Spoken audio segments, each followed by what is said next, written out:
Kasama na natin si Dr. Teresito Toto Bacolcol ng PBOX. Director, magandang umaga. Yes sir, magandang umaga din po sa inyo. Gaano karami na po yung aftershocks nating naramdaman as we speak, Director? As of 3 a.m. kanina, nakapagtala na po tayo ng 2,866 aftershocks. Oo. Ang pinakamalakas nito is 6.4. Again, nangyari ito noong January 8, hours after nagkaroon tayo ng main shock ng 7.8. Oo. Ang laki. So far naman, nakikita natin yung trend kumukonti. The first 24 hours nasa 1,083. Then the second 24 hours nasa 966. And then ngayon, 817. Oh, pero malaki yung displacement sa ilalim, ha? Ng Cotabato Trench, Director? Yes, malaki yung displacement kasi nakapag-generate yan ng Gano'ng kalakas na lindol? Oo. Yes. May ano to? May paraan ba tayo na makita sa ilalim kung gaano kalawak yung ano niya? Paggalaw? Hindi. For now, hindi no? natin makikita yan. Kailangan natin ng pwede tayo mag-survey or mag-modeling. Oo. Pero after natin gagawin natin yan right after kapag medyo tahimik na. Pero walang mga fissures. Wala tayong nakita na ano to, mga bitak, Director? Most likely, nakita na nasa yung rock short, tinatawag natin, nasa dagat. Kasi nandun yung... Inland, wala? Wala. Yun Wala. ang nabitak lang yung mga... Building? Associated with the ground shaking. Oo. Pero ano yun, may issue ba sa quality ng pagkakatayo? Most likely yung mga building siguro na again, if we follow the building code, supposed to with sun intensity 80%. Oh. May binabanggit na na seismic isolator. Malawakan na rin ginagamit yan sa Japan. Dito ba sa atin may ganun bang lawak na rin ang gamit? Yes, ginagamit naman yan ngayon. Mas maganda yung mga civil engineers natin, mga structural engineers lang na makakasagot niyan. Pero meron tayong mga seismic gaps.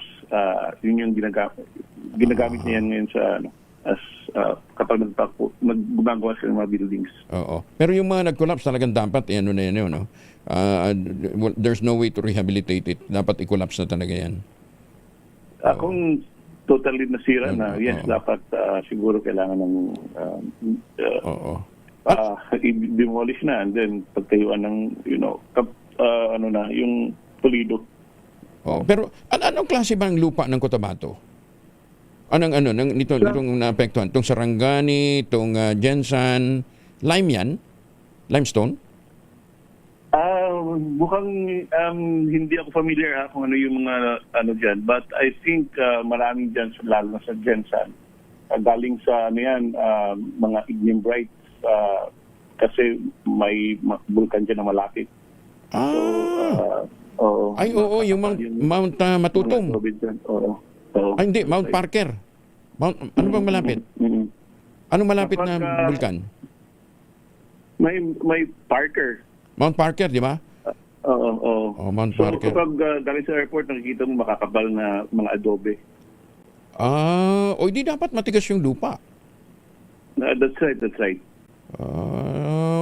Kasi kung sabagay, sa lalim din kasi tapos malalim yung Cotabato Trench, pagkatapos mababaw lang yung lindol.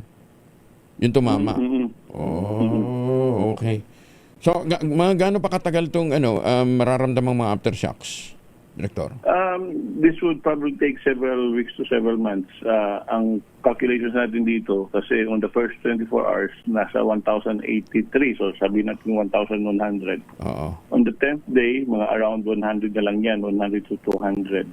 On the 100th day, siguro mga aabot na yan ng 10 to between 10 to around 30 aftershocks. So, nagdidikay naman yan habang tumatagal. Pero anong pinakamalakas so far? Recent? Anong pinakamataas recently? Na aftershock? Meron tayong 5.3 kahapon. Meron? Ilan? 5.3? Malakas pa rin. Yes.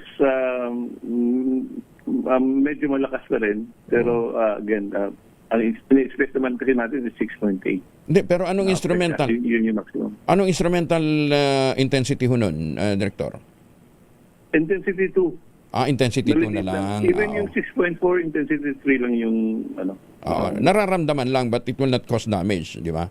That's right, that's right. Kaya lang siyempre, yung mga damage na, lalong bibigay pag continuous pa rin yung shaking. Kaya hindi natin maiwasan yung mga kababayan natin, traumatized pa rin talaga eh. Ayaw pang magsipasok That's ng right. bahay. Oo. Sige. Anyway, Director, again, ang pakiusap din natin sa ating mga policy makers, bilisan nyo naman yung pagre-release ng pondo, ng PBOX, ano ha? Dahil kulang, no? Ilan na yung experts natin nasa ground, Director? More than 20 na yung mga nasa ground natin. More than 20. Sa lawak pa rin ang susuriin nila, di ba? Ilang probinsya ba itong minomonitor nyo yan? 4?